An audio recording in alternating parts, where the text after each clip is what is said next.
பள்ளி சீருடையில் மலேசிய கொடியான ஜாலோர் கமிலாங் சின்னத்தை அணிவதை கட்டாயமாக்கியுள்ள அரசாங்கத்தின் நடவடிக்கையை பிரதமர் டத்தோஸ்ரீ அன்வார் இப்ராஹிம் தற்காத்து பேசியுள்ளார். இளைஞர்கள் இடையே தேசபக்தியை வளர்க்க இது ஒரு சிறந்த வழியாகும். பெரும்பாலான அண்டை நாடுகள் இதை செய்துள்ளன. எனவே நாம் ஏன் செய்யக்கூடாது என பிரதமர் கேள்வி எழுப்பினார். மாணவர்களுக்கு அச்சின்னங்களை வழங்குவதன் மூலம் பிறந்த நாட்டை நேசிக்க சிறு வயதிலேயே அவர்களுக்கு கற்பிக்க முடியும். கல்வி அமைச்சின் பரிந்துரையை செயல் வடிவமாக்க அமைச்சரவை ஒப்புக்கொண்டுள்ளது.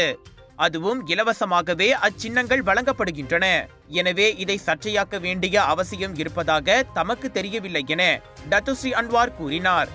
கல்வி அமைச்சின் கீழ் இயங்கும் அனைத்து பள்ளிகளையும் சேர்ந்த மாணவர்கள் ஏப்ரல் 21ஆம் தேதி தொடங்கி பள்ளி சீருடையில் தேசிய கொடியின் சின்னத்தை அணிவது கட்டாயமாகும்.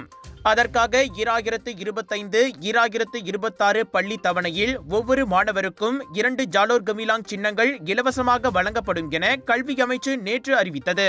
அனைத்து அரசு பள்ளிகள், அரசாங்க உதவி பெறும் பள்ளிகள், மெட்ரிகுலேஷன் கல்லூரிகள், ஆசிரியர் பயிற்சி கழகங்கள் ஆகியவற்றுக்கு இப்புதிய வழிகாட்டி பொருந்தும்.